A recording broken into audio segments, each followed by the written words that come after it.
Yeah, so I pulled a lead list through it. I saw it didn't let me export any on the free trial, but I was able to pull a lead list and I did make some calls. So I mean, Yeah. I saw the potential of Reonomy. It's really an What amazing site. what area are you looking in? It could be Tri-County, Dade, Broward, Palm Beach.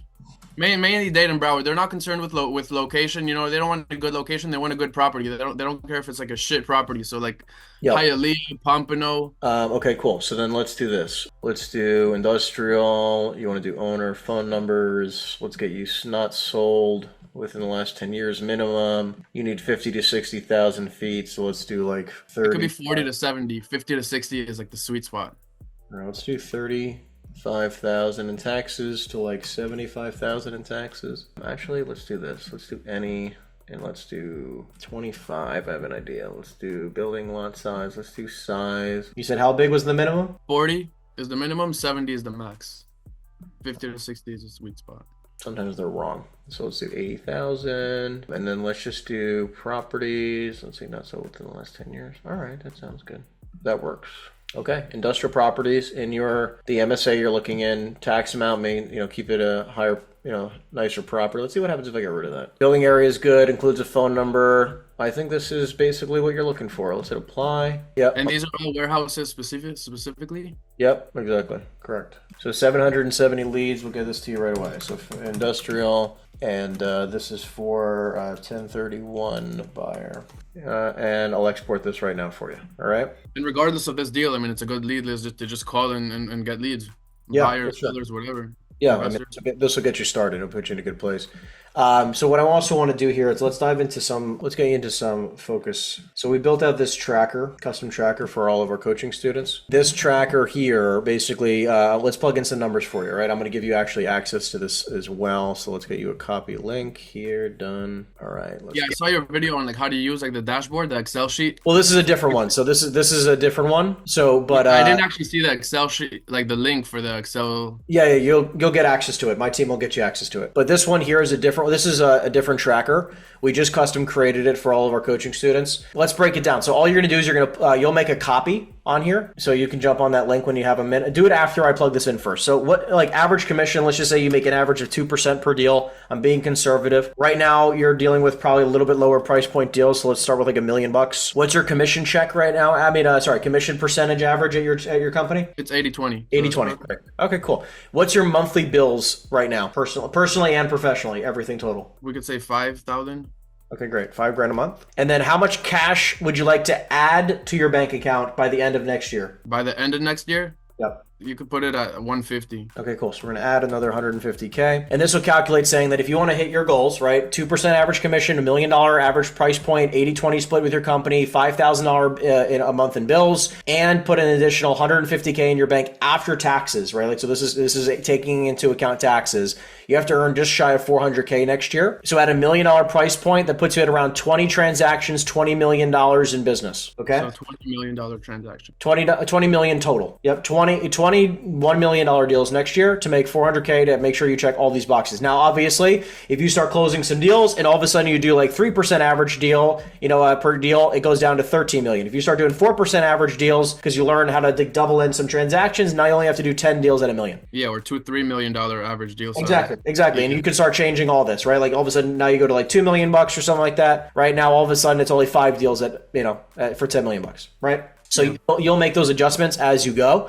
But for right now, we're just going to keep it at 2% and $1 million just to kind of give you some reference. And this is going to spit out exactly what you need to do in order to accomplish the goal, right? So roughly 16,000 calls a month, roughly 1,300 conversations a month, roughly 130 leads a month, Now look, I know this sounds like a lot, but I also want you to keep in mind two things. Number one, you want to make a lot of money. So obviously you're going to have to do a lot of action. However, keep in mind, what I want you to do is I want you to do the most you possibly can for each of these, okay? For the month of January, right? And you're going to log it right here, okay? Which is the same exact thing as the dashboard. So you're going to log everything here, right? I already have it set up for you where you're just going to start plugging it in starting January 1. You're going to do all this every single month. You're going to log it, how many calls you made, conversations, new leads, how many LOIs you sent, how many LOIs you got accepted. I don't care if it's 0, I don't care if it's 40, whatever the number is. You're going to plug it all in. And then what you're going to do is you're then going to plug in that number, right? So how many calls you made, how many conversations you actually had, how many leads you actually generated, how many offers you wrote up, and how many actually got accepted, and then how many hours you're prospecting a day. And then what you're going going to do once you've plugged that all in, you're just going to be able to change the estimate. So let's just say you got one deal in contract, but you only made 7,000 calls. Well, then you can change the average here to 7,000, right? And then it'll change what you have to do. The whole purpose here is that as you start plugging in the actual numbers, you can start changing these yellow boxes up here for conversion ratios. Does that make sense? Like a tracker, it's like not a reminder, but yeah, lets you know what you need to do. It basically will spit out, once you plug in data, it will tell you exactly what you need to do to continue seeing the success you want to see and what adjustments you need to make in real time. It will literally say like, okay, well, let's just say 20% behind on the amount of calls you need to make. So you need to make 2,000 more calls a month. Your conversations are a little bit low and you're a little bit off track of your goal. You need to have another 200 conversations a month, right? It'll tell you exactly what you need to do to make sure you stay exactly on track with your goal. So you can click the link in the chat and you can make a copy and it'll have all the numbers plugged in for you. It already has it's set up exactly for you. So you just need to make a copy. Let's talk about some deals so that you can have an exact idea of what to do. The entire process, okay, of commercial real estate, which I'm going to stop sharing this. The entire process of commercial real estate is two-sided. Residential is lead generation,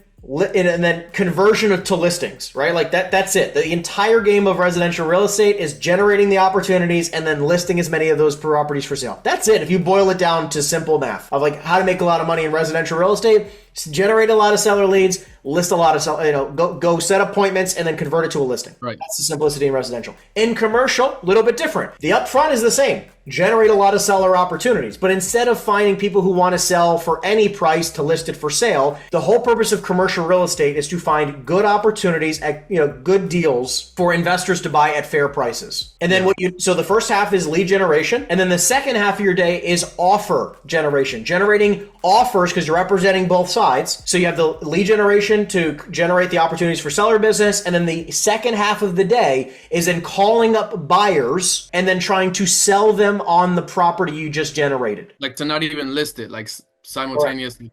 That's what's nice because then it's literally like a doubling your commission. You're focusing on both sides rather than. And this is how, on average, we typically make almost 4.5% commission on every deal, just shy of 4.5% roughly on every deal we do. That's our average right now, just shy of 4.5%. Right? Obviously, we shoot for ideally 6 or more, but we have a industry average of probably like 2% for most commercial brokers, maybe 1% for a lot of commercial listings, right? Like because people when you're like me and you hear $1 million deal, you don't get 1%. It's like okay, like that's amazing, So the point though, mastering, exactly. But the cool thing is like when you learn both sides of this game, because then watch what happens here.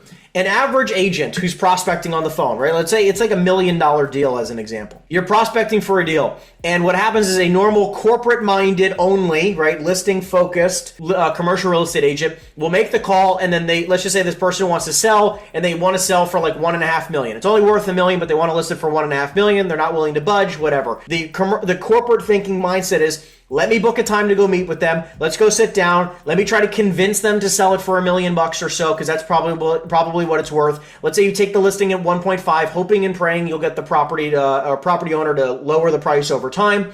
6 months goes by. All the offers you receive are between 800, 900, $1 million. Maybe one at $1.1 million. He doesn't take it. And you maybe got a listing. You got a listing agreement signed for maybe 3 or 4% total commission. So maybe just maybe you would make 2% and 2%, right? 2 to list and 2 to the buyer. That's verbatim. Remember I told you earlier when we spoke on the phone that my first listing before I had to deal was a commercial deal, but I didn't know anything about it. I did like a wrong CMA, priced it wrong. I priced it at 1.6. It was worth $1 million max. Exactly verbatim what you said. 4% was a commission. I just took it as a listing and I spent all my money and time marketing it, selling it, professional photography. I bought like a big custom sign to put that I ended up needing a permit for, didn't get the permit, whatever. But So a lot of agents do the same exact thing. So the difference that I do and why we see faster success is because we do a couple key things that are different. Number one, that individual who wants, who you speak to and they're like, I want 1.5, 1.6 million. Instead of now pitching them a listing, I then submit an offer for 800,000, 825, and 850 within the first 24 to 48 hours. Like 3 different investors. 3 different investors, or you can I write it up in my own name. Yeah, in your case, you're one of the investors. So yeah, but exactly. The reason why though is because we both know, like, okay, well, it's probably only worth $1 million, but if I make an offer at 800 or 825 or 850, and he says yes, we can flip it for $1 million, right? Because we're looking for good deals. And all the people who don't want to sell for a fair and reasonable price, which just basically means in this instance $1 million or thereabouts, I'm not going to try to list your property for sale and waste time, money, and energy and effort, right, to try to beg this person to list or to sell at a reasonable price. So what instead happens, okay, I get this property. Let's just say that I offer him 800 grand day one, which, by the way, you can do. You can offer him $800,000 day one. And you can just do it verbally. You don't have to say, I have a client. You might not even have a client. I'm not, you could literally say, I have a client who's willing to offer you 800 grand if we know it's worth $1 million. The reason why we do this? Because then you call their bluff, like if they're really serious and they would sell it or not. Or am I off? Exactly. It's exactly that. It's all about vetting their motivation. Because what happens here is that if they go, let's just say that initially they say I want 1.5. You offer them 800 grand because you run your numbers, you'll learn exactly how to do exactly that. We'll teach you everything you need to know about underwriting, everything you need to know about evaluating properties fast. So you won't have that problem anymore of, misevaluating a property. Let's say now you know it's worth $1 million. We offer 800 and you can verbally call them up. Be like, John, look, I got a great offer for you. 800 grand, 60-day closing, 30-day due diligence. I had a $25,000 deposit. The guy's hungry, owns properties in your market, ready to go. You present that offer verbally. And he goes, I would never accept 800,000. You're ridiculous. You're silly. That's ridiculous. I would never take that offer in the world. I want 1.5 million or I'm not selling it. What would you do with that lead? Like in my case, like I would have like the old mentality you talk. I would still try to list it. Sure. Look, which you could. Your method, obviously, we're not going to. I always leave that door open. However, in my case, I don't want the listing because I know it's not going to sell for 1.5. Because you have to read between the lines when you get these types of opportunities. He just doesn't want to sell, which is totally fine. Because what I want you to hear is that as a real estate agent, we facilitate transactions when they occur. Right, exactly, yeah. Right? So we facilitate them when they occur. So when a seller wants to sell for a fair and reasonable price that at least we could execute on it, right? Because if he said he would sell for $1 million or maybe $1.1 million, it might be worth it for you to list the property for sale. But the way I think, because I can understand the old mentality if it was a fair and reasonable price, but in my instance, not only do we present these offers at the beginning to vet these people, the reason why we also do it is because if, let's just say he goes, listen, honestly, if you can get me $1 million, I would sell my property, no problem, right? He agrees to selling it for a fair and reasonable price. What happens now is, why would I possibly list it for sale when I know I can get a buyer to pay $1 million? So right? You just have enough of a database of investors that either you will build over sell it immediately or not. Exactly. What I found is that if you can find a property at a fair and reasonable price, which there are thousands, tens of thousands, hundreds of thousands of properties every year that trade all across the country. And if we can find them, right, when we find them, instead of listing them for sale, where then you only make, again, 4% commission, you only make 2% because you're hoping and praying another broker has a buyer. In commercial, we control the whole deal. And even if hypothetically you don't have the buyer day one, totally okay. As long as the seller is willing to sell for a fair and reasonable price, which you know is appropriate by evaluating it yourself, which again, we will teach you over time. What happens now is that you can literally spend your time then hunting for buyers in that marketplace who have bought properties recently similar to the property you just generated, and give them a call and say, hey, John, I saw you bought 2 properties last year that were, 2 industrial properties last year, one at 123 Main Street, one at 127 Main Street. And I was just curious, if I had another industrial building similar to the properties you bought last year, would you be interested in taking a look at it? It's just that simple. And I don't know the turnover ratio, but it seems just from watching all your cold calling, a lot of the people you called that are not willing to sell, a lot of them are willing to, or they say that maybe they're not serious, but they say they're willing to buy. Like exactly. And actually, by the way, here in the chat, I'm dropping my script book, so I don't know if you've downloaded it yet, but I want to make sure you get a copy of it. I did.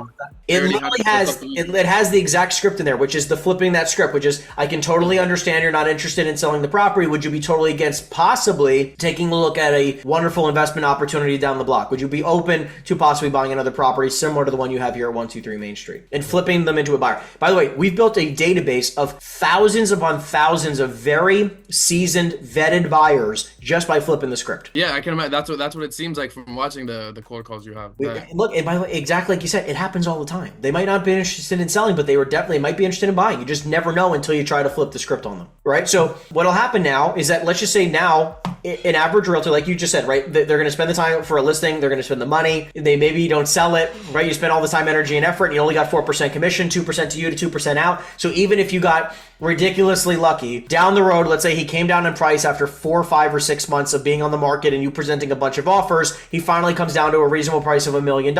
And you finally, if you're lucky, because this rarely happens, and you get him down 20, 30% to an actual appropriate price, and you make your 2% commission, you make 20 grand. Versus what we do, which is, the offer up front, which we present several. We typically try to get between 1 and 4 offers to somebody within the first 72 hours of working with them. But again, they don't all have to be legitimate. You just need to know that price needs to be at a price which is a price you can execute on. So if you know it's worth $1 million, why would you not offer 600 grand? Is it all cap rates, the name of the game?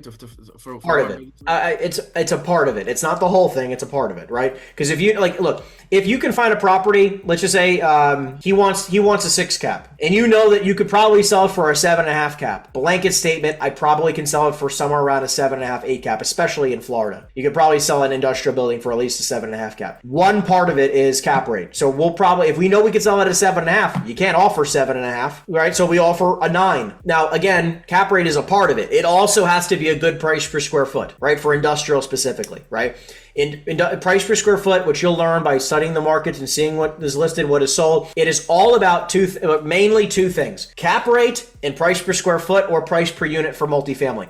Because it's about basis and cash flow. Because cap rate basically controls your cash flow. Because if basically you want to find ideally the goal for great investment opportunities, really basically, and again, we can go I can talk for hours about the intricacies of good investment deals, but bare minimum metrics, if we're just saying really fast, quick metrics to go off of in your head, you want to be at least 2% higher cap rate than your interest rate. So if interest rates right now are 6.5%, maybe 6.8%, to find a fairly good investment deal, you want to be around 2% north of interest rates right now. That'll give you good cash flow. Now look, could you get away with 1%? Of course. Especially you can even get away with the same if there's value to be added, right? There's a major vacancy, right? The rents are very low, rents are going to be going up, whatever it is, right? Ideally though, quick numbers is okay, I want to be 2% above of wherever interest rates are, could be one metric to think about. And then you want to be at around 20 to 40% below market price per square foot. So if price per square foot in Florida right now is $225 for industrial as an example, right? It's a blanket statement, but call it overall 225, which, maybe even 250 in certain areas, right? Maybe 300 in other areas, but I'm just saying 225 is a quick basis. I want to try and find properties for 150 a foot. So I try to be at an 8.5 cap, right? 6.5 cap interest,